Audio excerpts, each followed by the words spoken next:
नमस्कार, hot topic में आपका स्वागत है। मैं हूं अखिलेश शर्मा।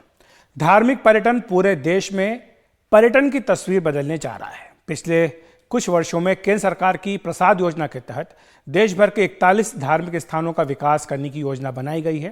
काशी, महाकाल, केदारनाथ, सोमनाथ के बाद अब पूरा फोकस अयोध्या पर है। उत्तर प्रदेश में एक के बाद एक कई ऐसे महत्वपूर्ण तीर्थ स्थानों पर ध्यान केंद्रित किया जा रहा है जो हिंदुओं की आस्था के केंद्र हैं। सबसे पहले बात कर लेते हैं अयोध्या की, जो अगले 10 साल में विकास का एक नया अध्याय लिखने जा रही है। 10 साल में अयोध्या पूरी तरह से बदल जाएगी। अयोध्या के पुनर्विकास का मास्टर प्लान 2031 तक का पूरा भी कर लिया गया है। अयोध्या को एक वैश्विक पर्यटन स्थल का केंद्र बनाने का प्लान तैयार किया गया है। क्षेत्रीय विकास के लिए ग्रोथ इंजन का काम ये पूरा पर्यटन करने जा रहा है। 85,300 करोड़ रुपए की लागत से अयोध्या का पुनर्विकास होगा अगले 10 वर्षों में। यहाँ पर रोजाना 3 लाख श्रद्धालुओं के आने के हिसाब से विकास की योजना तैयार की गई है। मास्टर प्लान में 1200 एकड़ में एक नई टाउनशिप भी शामिल है, जिसका उद्घाटन फाउंडेशन स्टोन कुछ दिनों पहले पीएम मोदी ने किया था। 2200 करोड़ की लागत से अगले 5 साल में यहाँ पर ये टाउनशिप बनाई जा रही है। आध्यात्मिक केंद्र, अस्पताल, होटल ये सब यहाँ पर होंगे। पानी, सीवर, बिजली, यातायात जैसे इंफ्रास्ट्रक्चर का विकास भी होगा। Vatican city, Venice, Varanasi, Madurai और तिरुपति, इन तमाम शहरों से प्रेरणा लेकर अयोध्या का विकास का मास्टर प्लान तैयार किया गया है। इमारतों के रंग और वास्तुकारी में सांस्कृतिक धरोहर की झलक भी आपको देखने को मिलेगी। मंदिर के आसपास के क्षेत्र का धरोहर के हिसाब से पुनर्विकास किया जाएगा। 108 एकड़ के श्री राम मंदिर क्षेत्र पर विशेष तौर पर ध्यान दिया जाएगा। इसी तरह सरयू नदी रिवर फ्रंट का भी विकास होगा। वहां पर वाटर स्पोर्ट्स को भी बढ़ावा दिया जाएगा। 5 कोसी, 14 कोसी, 84 कोसी, ये 3 परिक्रमा मार्ग, इनमें पर्याप्त सुविधाएं उपलब्ध कराने का निर्णय किया गया है। साथ ही पास में जो अन्य तीर्थ स्थान है वहां पर भी एक एकीकृत विकास होगा, अयोध्या के साथ साथ उनका भी। और अगले 100 साल के ग्रोथ पोटेंशियल को ध्यान में रखकर अयोध्या का ये मास्टर प्लान तैयार किया गया है। और आपको बता दें कि भारत में धार्मिक पर्यटन में तेजी से वृद्धि हो रही है। वाराणसी के पवित्र घाटों से लेकर पुरी में जगन्नाथ धाम और महाकाल धाम से लेकर केदारनाथ धाम तक मंदिरों का नवीनीकरण हो रहा है, साज सज्जा हो रही है, कॉरिडोर का निर्माण हो रहा है। इसी कारण यहाँ पर श्रद्धालुओं की सुविधाओं में लगातार बढ़ोतरी हुई है। इसका सीधा असर यहाँ आने वाले श्रद्धालुओं की संख्या पर भी दिखाई दे रहा है। कुछ आंकड़े हैं, उन पर नजर डाल लेते हैं। ये पर्यटन मंत्रालय के हैं। घरेलू श्रद्धालुओं की जो संख्या है 2021 की तुलना में 2022 में 2 गुनी से भी ज़्यादा बढ़ोतरी हुई है। आंकड़े देख लेते हैं। 2021 में करीब 6.7 करोड़ थे, जो 2022 में बढ़कर करीब 14.33 लाख हो गए। 2021 में करीब 1 करोड़ विदेशी पर्यटक भारत आए, जबकि यह आंकड़ा 2022 में 6.5 करोड़ पर पहुंच गया। धार्मिक पर्यटन से 2021 में विदेशी मुद्रा में 65,000 करोड़ रुपए की आमदनी हुई, जबकि 2022 में यह दोगुनी से भी अधिक होकर 1,34,000 करोड़ रुपए विदेशी मुद्रा में हो गई। तो ये बड़ी आमदनी है जिसका फायदा मिला है। और धार्मिक पर्यटन को लेकर श्रद्धालुओं की बढ़ रही संख्या और राजस्व को देखते हुए कोई भी राज्य पीछे नहीं रहना चाहता है। उड़ीसा में नवीन पटनायक सरकार ने भी 22 जनवरी को प्राण प्रतिष्ठा के कार्यक्रम से पहले आज पुरी में जगन्नाथ मंदिर के आसपास कॉरिडोर का उद्घाटन किया। उड़ीसा में लोकसभा चुनाव के साथ ही आपको बता दें विधानसभा चुनाव भी होने हैं। 12वीं शताब्दी के जगन्नाथ मंदिर पर श्री मंदिर परिक्रमा प्रकल्प, इसका निर्माण किया गया है। करीब 800 करोड़ रुपए की लागत से बनाकर इसको तैयार किया गया है।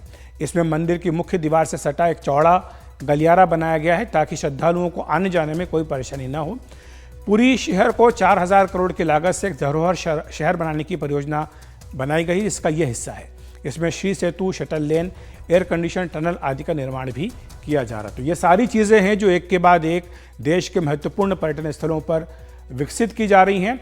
और इसी पर चर्चा करने के लिए हमारे साथ इंद्रनील दास गुप्ता, जो कि संस्थापक हैं माय तीर्थ इंडिया के, हमारे साथ जुड़ गए हैं। इंद्रनील, आपका बहुत बहुत स्वागत है एनडीटीवी इंडिया पर। हमने ये पूरा खाका दर्शकों के सामने रखा कि किस तरह से पर्यटन, वो भी धार्मिक पर्यटन पर खास तौर से ध्यान दिया जा रहा है। आपका अपना फीडबैक क्या है कि किस तरह से इसमें ग्रोथ पोटेंशियल है और आज की तारीख में आप क्या स्थिति देखते हैं? नमस्कार जी, नमस्कार सर। नमस्कार। It is the biggest feeling as a Indian. हमें जो अभी मजा आ रहा है, हमारे संस्कृति, हमारे पूर्वजों जो छोड़ के गए थे, now is coming back. Sir, हम माय तीर्थ इंडिया में हम ये कोशिश कर रहे हैं कि ये रिलीजियस टूरिज्म जो है, रिलीजियस टूरिज्म एक आस्था का टूरिज्म है, एक इमोशनल टूरिज्म है। आदमी को पता है कि ये इजी टूरिज्म नहीं है। वैष्णो देवी जाए, अयोध्या जाए, और इंडिया, मैं तो मानता हूँ इंडिया कंट्री नहीं है, कॉन्टिनेंट। तो इंडिया कहीं न, कोई आसाम से अयोध्या आए या कहीं से आए, उनको क्या दिक्कतें हो सके। So everything because of the honorable prime minister and because of the अभी जो इंफ्रास्ट्रक्चर बढ़ रहा है sir, religious tourism is not only religious, entire spirituality जो इंडिया फेमस है, that is in happening across the world sir.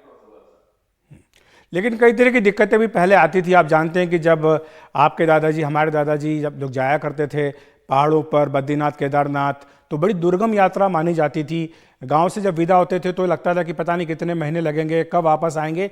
लेकिन अब जिस तरह से इंफ्रास्ट्रक्चर तैयार हो रहा है तो ये यात्राएं करने में सुविधाएं भी हो रही, इसी कारण ये नंबर भी बढ़ रहा है। एकदम सही बात बोले सर। जब हम लोग के अभी भी, पहले भी 10 साल पहले भी ये होता था, दिक्कतें होता थी। हम जाए तो आदमी वहां पर एक सिर्फ लिंग्विस्टिक अबव ऑल पूजा दर्शन में तो दिक्कतें होते थे। आदमी को पता नहीं था कितना बड़ा लाइन है, वीआईपी लाइन कहाँ पर है, इंफ्रास्ट्रक्चर खराब था, पहुंचना खराब था। तभी भी अकॉर्डिंग टू गवर्नमेंट आपका 35 लाख लोग हर रोज मंदिर जाते हैं। ये आस्था का है, आदमी खुद ब खुद आता है। एक ही चीज है जहां पर किसी को बुलाने का जरूरत नहीं है, किसी को एडवर्टाइजमेंट करने का जरूरत। तो ये जो अगर इंफ्रास्ट्रक्चर अभी जो गवर्नमेंट बना रहा है तो ऐसे बढ़ेंगे अभी रिलीजियस टूरिज्म सिर्फ। जी, थोड़ी सी आपकी आवाज़ कट कट के आ रही है, कुछ तकनीकी दिक्कत मुझे लग रही है। हम जो तस्वीरें दिखा रहे हैं ये अयोध्या और उसके आसपास जिस तरह का कॉरिडोर बनाने की बात हो रही है, ये आप तस्वीरों में देख सकते हैं। तो ये एक बड़ा कॉरिडोर जिसकी कल्पना की गई है। इंद्रनील, अगर आप मुझे सुन पा रहे हैं तो अयोध्या पर भी खास तौर से ध्यान दिया जा रहा है। हमने बताया कि कैसे पूरा रोड मैप बनाया है, 10 साल की योजना है, 10 साल में काम पूरा हो जाएगा, जो कि अगले 100 साल तक इंफ्रास्ट्रक्चर को बना देगा। Absolutely sir. ये अयोध्या तो अभी हमारे तो राम के वो this is the birth place, ये तो हमारे धरोहर है। अभी अयोध्या बन जाए तो अयोध्या के चारों तरफ इंडिया बन जाएंगे। India is happening, India is now one of the fastest growing economies and Ayodhya will lead this. मैं तो पूरा मानता हूं कि this is new India. Ayodhya is the sign of नया इंडिया जो हम बनाने वाले। बिल्कुल। तो किस तरह की आपको लगता है कि और ज़रूरत है, क्योंकि सुविधाएं क्या हों, खास तौर से जैसे टॉयलेट से साफ़ सफाई है, इनका इंतज़ाम करना भी बहुत ज़रूरी है, क्योंकि हम देखते हैं कि वहाँ पर बहुत ज़्यादा गंदगी भी लोग करते हैं, ध्यान नहीं रखते हैं। और इसीलिए आपने ये भी देखा होगा कि पीएम मोदी ने अभियान चलाया है प्राण प्रतिष्ठा से पहले। वो कह रहे हैं कि सारे जितने मंदिर हैं, तीर्थ स्थल हैं, धार्मिक स्थान हैं, सबकी सफाई, स्वच्छता होनी चाहिए।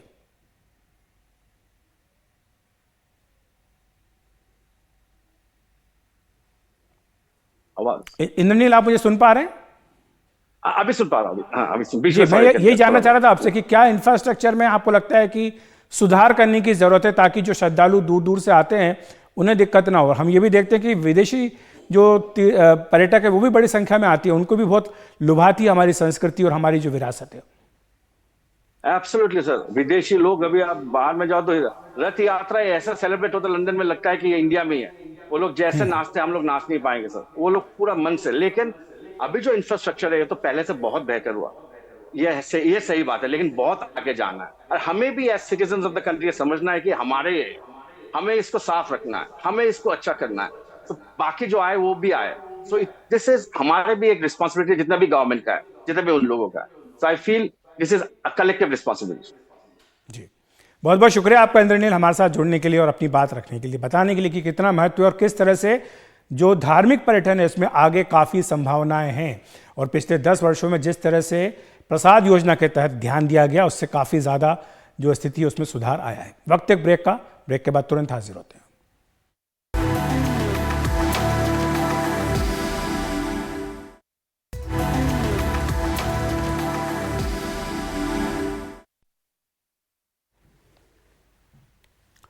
प्रधानमंत्री नरेंद्र मोदी की आर्थिक नीतियों की द इकोनॉमिस्ट पत्रिका ने तारीफ करते हुए कहा है कि वे तीसरी बार चुनाव जीत सकते हैं।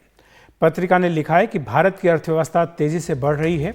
वैश्विक वृद्धि पिछले साल के 2.6 की तुलना में साल 2.4% रहने की संभावना है, जबकि भारत ने हर भविष्यवाणी को मात देते हुए पिछले साल की तीसरी तिमाही तक 7.6% की दर से वृद्धि की है।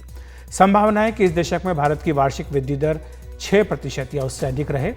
ये एक बड़ा कारण है कि मोदी तीसरी बार चुनाव जीत सकते हैं। कई भारतीय मानते हैं कि वे किसी अन्य उम्मीदवार की तुलना में विश्व की 5वीं सबसे बड़ी अर्थव्यवस्था बेहतर ढंग से संभाल सकते हैं। हालांकि भारत का लेबर मार्केट कमजोर बना हुआ है और निजी क्षेत्र से निवेश निराशाजनक है, लेकिन हालात बदल रहे हैं और भारत एक निवेश में जबरदस्त बढ़ोतरी के एक ऐसे मोड़ पर है जहां से आने वाले कई वर्षों तक उसे लाभ मिलेगा। मोदी को विरासत में आर्थिक मोर्चे पर कई बड़ी कठिनाइयां मिली थीं। मोदी की 3 प्राथमिकताएं थीं: अर्थव्यवस्था को फॉर्मल करना, ईज ऑफ डूइंग बिजनेस बढ़ाना और मैन्युफैक्चरिंग में तेजी लाना। पहले 2 में वे सफल रहे हैं और तीसरे में अब तक मनमाफिक नतीजे नहीं मिले। जीएसटी गेम चेंजर है और इसके फायदे अब मिलने शुरू हो गए हैं। निजी क्षेत्र का निवेश कमजोर रहा है, पर बैंकों और कॉरपोरेट की मजबूत बैलेंस शीट से इसमें अब तेजी आने की संभावना है। द इकोनॉमिस्ट के इस लेख में आगे ये भी लिखा है कि चीन से दूर हो रहा विदेशी निवेश भारत आने को इच्छुक है। और आपको ये बता दें कि प्रधानमंत्री नरेंद्र मोदी का एक बार फिर से मिशन साउथ शुरू होगा। 1 महीने में तीसरी बार वे दक्षिण भारत का दौरा करने जा रहे हैं। 19, 20 और 21 जनवरी को पीएम मोदी जाएंगे। कर्नाटक, तमिलनाडु और महाराष्ट्र का दौरा है। अयोध्या में प्राण प्रतिष्ठा से पहले यह महत्वपूर्ण दौरा है। तमिलनाडु के प्रमुख मंदिरों में वे दर्शन पूजा करेंगे। रामेश्वरम भी जाएंगे।